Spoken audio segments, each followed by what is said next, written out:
Bakit maganda ang pumunta sa Zambales? Ang Zambales ay isang lalawigan sa rehiyon ng Central Luzon sa kanlurang bahagi ng Luzon. Ang biyahe mula Metro Manila to Zambales ay 3 to 5 hours depende sa lugar na pupuntahan at sa kondisyon ng trapiko. Magandang pumunta ng Zambales dahil dito mo mararamdaman ang kakaibang vibes. Highly recommended sa mga traveler dahil sa malilinis na beach, nagagandahang mga bundok, budget-friendly campsite and accommodation at relaxing road trip experience. Ito ang part 1 ng ating Zambales Adventure. Kasama ang mga kaibigan at mga ka-workmate ay magmomotor tayo papunta ng port at sasakay sa bangka at pupuntahan ang Pinong Grey Sand, kapalibot na mga bundok, magandang view ng sunset at tinatawag na hidden paradise ng Zambales. Ito ang nagsasa home. Naway ligtas at mag-enjoy ang bawat isa papunta ng Zambales. So ano pang hinihintay natin mga ka-rover? Umpisahan na natin ang video.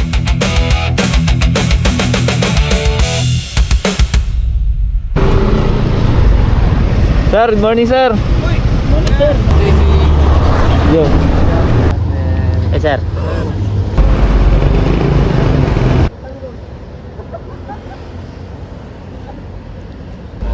Walang booking.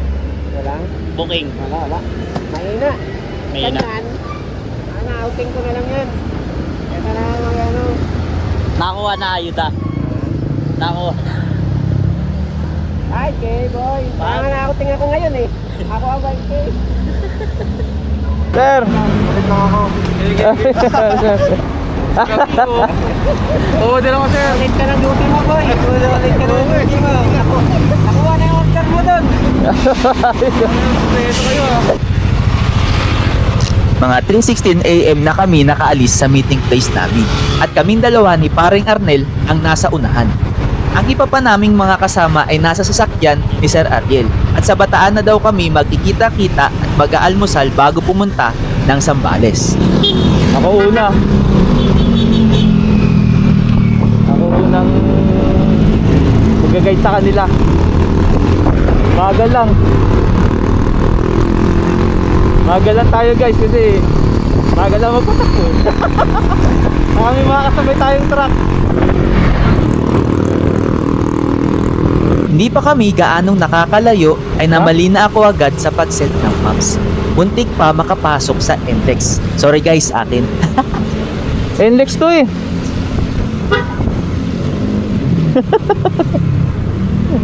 Naka-void call ka? Ha, sir? Naka-void call ka naman? Oo po. Kaso mukhang NLEX to. Mali. Saan tayo doon? Ikot lang, ikot. Tayo! Ang galing. Naka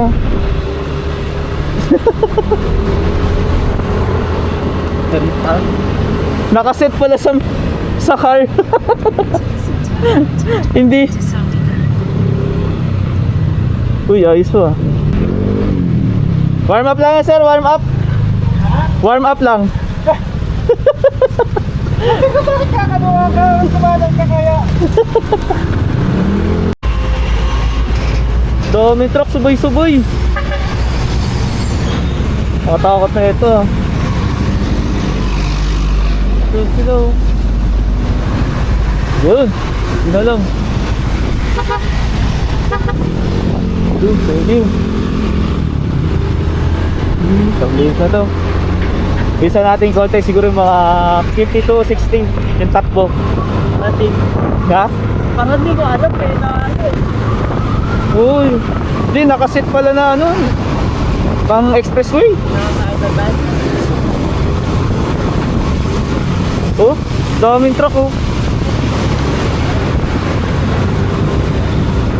Hindi namin na-expect na maambon pala ngayong araw. Pero sana pagdating namin doon sa place na pupuntahan natin, hindi na maulan, maaraw na. Nakay.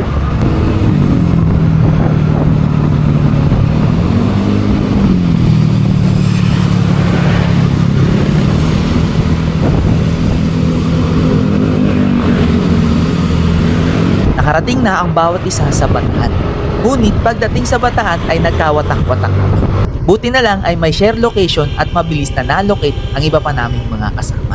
Sa McDo ng Bataan ang isa pa naming meeting place para sa iba pa naming mga kasama. At napagpasyahan namin na kumain muna ng almusal nandito na sila. bago umarangkada ulit papunta ng Sambales. Sakto. Kaso sa nakita ko, layo nyo.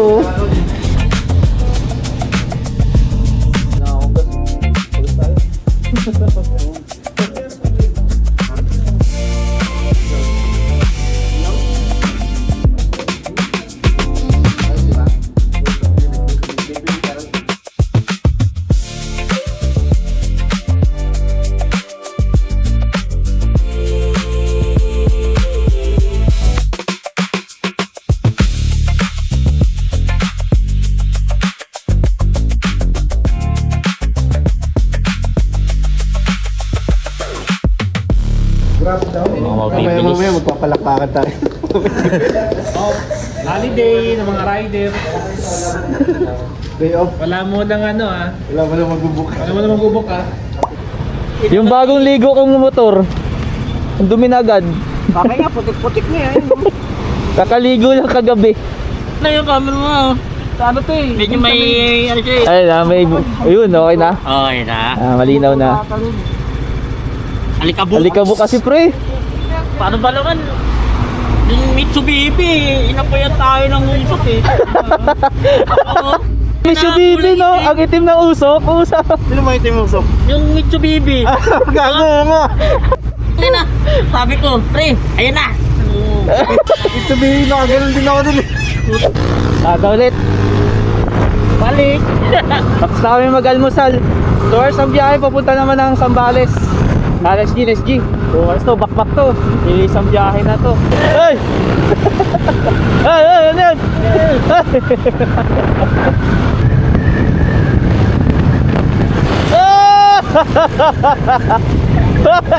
Mabilis ah. Senado. Pag may punot sir. Mamaya na. Tayo pa ng Senado eh. Puto ka na naman doon. Hindi huhulihin namin diba to? Hindi namin huhulihin.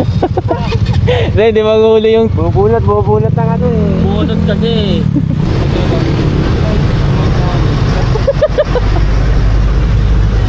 Uy! Uy, nagsasign language. Gang sign! Ay, gang sign pala yun. Uy! Bira! Ang ibig sabihin nun, diretso lang papunta Olongapo City. Uy! Magsiswimming kayo dun sa Sambales. Dito talaga yung position namin ni paring Arnel sa ano eh, sa long ride. Sa likod-likod lang, yan o. Likod-likod lang. Hihintay na lang namin sila sa lobby. Siyempre. Ay, makontak. Si Adrian. Ayun na, nakita na niya si Adrian.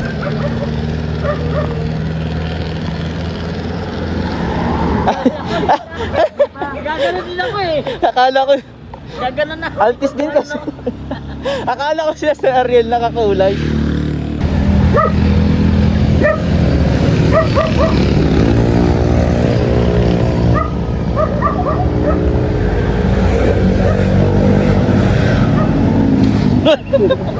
Sabi ka naman sir! Ganon!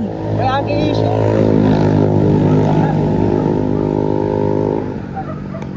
Alam mo ta? Malang to. Ano, wala ka sa copy nito.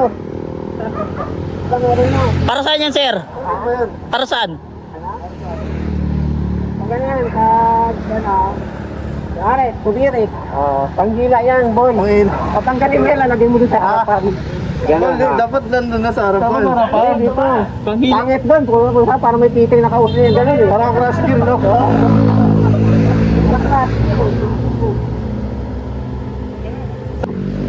After ng paghihintay namin ng ilang minuto ay dumating na rin ang iba pa naming mga kasama at agad na kaming umarangkada ulit.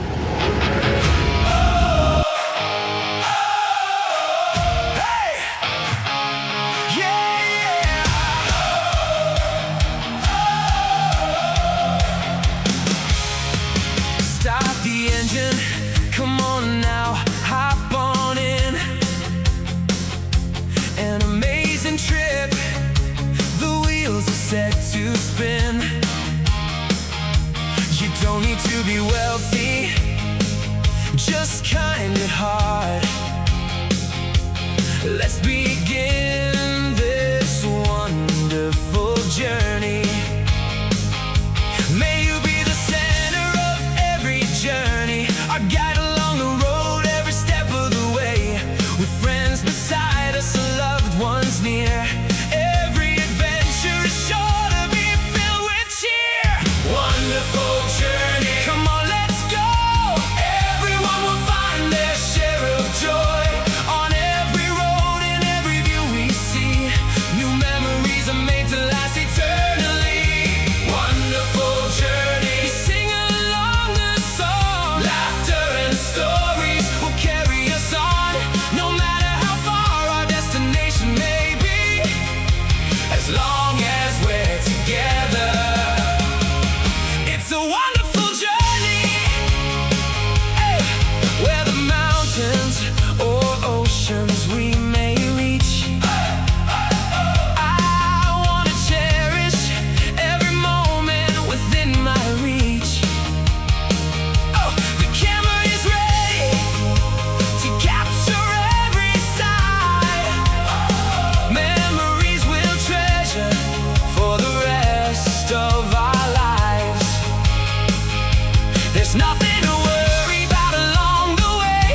Every turn brings a new adventure each day. As long as there's music and happy company, beautiful memories are all that will remain. Wonderful journey, come on, let's go. Everyone will find their share of joy. On every road and every view we see, new memories are made to last eternally. Wonderful journey, sing along the song. Laughter and stories will carry us on, no matter how far our destination may be, as long as we're together. It's a wonderful journey. Tayo. Kayo, aliwa.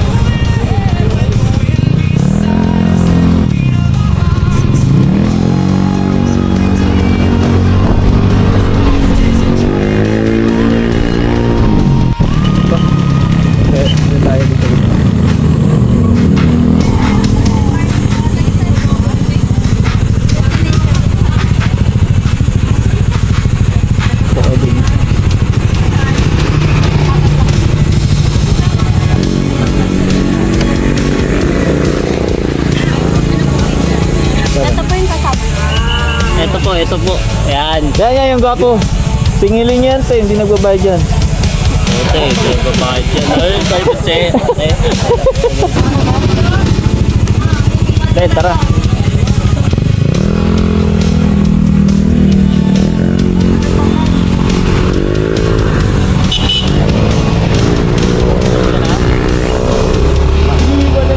Let's go! The world is waiting for us to explore. With every sunrise and every sunset glow, new dreams are waiting for us to know. Wonderful journey, let's all sing as one. On the road of life, don't hesitate to move on. Wherever destiny may lead you and me, as long as we're together. It's a wonderful journey. Wonderful journey. La la la la, la la la la, la la la la. Wonderful journey.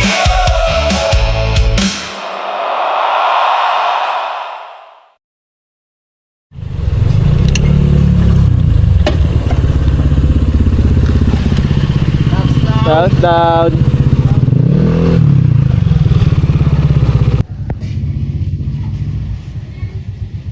$100 po, no? Sa parking. Overnight na po yun. Yung sa helmet, iwan lang po dito. Tapos yung sasakyan po. Magkano yung sasakyan, te? 250. Overnight. Apo. Hi, Hey guys. Hey guys. Morning, sir. Si Toby, Macquarie. Hey guys. Touchdown. Literal, touchdown. Adrin, no? Sumamang puyat, dumating na hindi na puyat. Pagod ako. Ito na ang port. Na tayo sa port.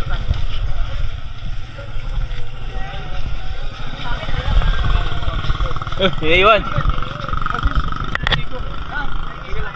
Sige mo. Susi niya. Sige. Sa'yo, boy. Sa'yo. Ha? Sa'yo. Kaya mo yun? Kaya ko mamasahe pa uwi. Sa tabing dagat ng Barangay Pundakik, San Antonio, Zambales ay may maliit na port. Dito ang pangunahing jump point papunta sa mga sikat na destinasyon sa Zambales, katulad ng Anawangin Cove at Nagsasakog. Ang oras ng biyahe papunta sa Nagsasakog mula sa port ay 45 minutes to 1 hour, depende sa kondisyon ng alon. Suggestion ng mga bangkero na mas magandang bumiyahe ng bangka tuwing umaga dahil kalmado ang alon. Kapag hapon naman ay medyo mataas na ang alon. Sa mga turista na sasakay ng bangka ay required na magsuot ng life vest. Maayos ang pamamalakad ng mga bangkero sa port dahil hindi magulo at agad kaming nakasakay ng bangka. Shout out kay Ma'am M sa pagtulong na makahanap ng magandang accommodation dito sa Zambales at kay Ma'am Miralyn, contact person na nag-asikaso sa amin. Habang binabaybay namin ang dagat papunta ng Nagsasakog ay makikita at madadaanan natin ang Camara Island. Sunod ay ang Capones Island. Pwede magstay ng saglit sa mga island depende sa tour package. Sunod ay ang Talisayan Cove at ang buhay na Anawangin Cove. At last, sa kanang bahagi papunta ng Nagsasakog ay matatanaw ang napakalawak na West Philippine Sea. Kalmado ang alon at maganda ang sikat ng araw ng oras na ito. Swerte at nabigyan kami ng pagkakataon na makita ang mga naggagandahang tanawin sa aming biyahe. I'm still riding in my head, but it don't get the final say. I can carry it along, it don't get to choose my way. I don't need a perfect line, just a reason to take my time. Every inch I claim is mine, every step a new design. Go slow, fast, just don't go back. Just the rhythm in your chest, that's the only map you have. So I keep moving anyway, even when I'm off my pace, even when it feels too late. I keep moving anyway. Every step requires me, every breath unlocks a key. I don't need certainty. I keep moving anyway.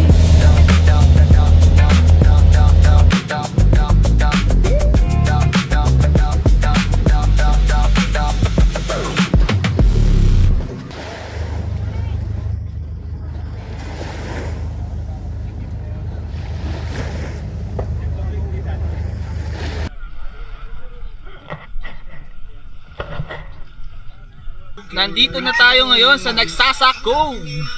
Pre, oh. Ang ganda rito. Solid na solid, oh. Sama yung mga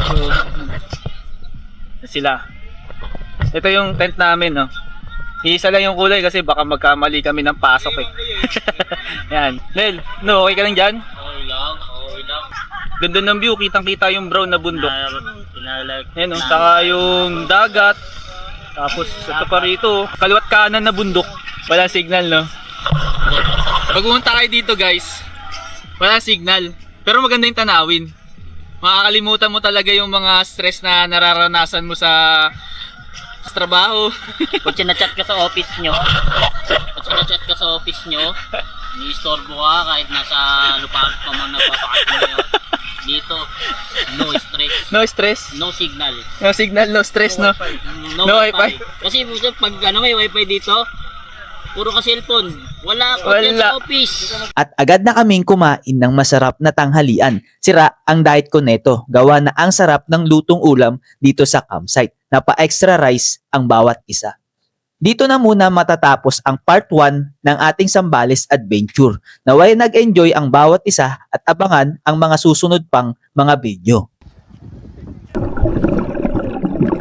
Struggle yarn.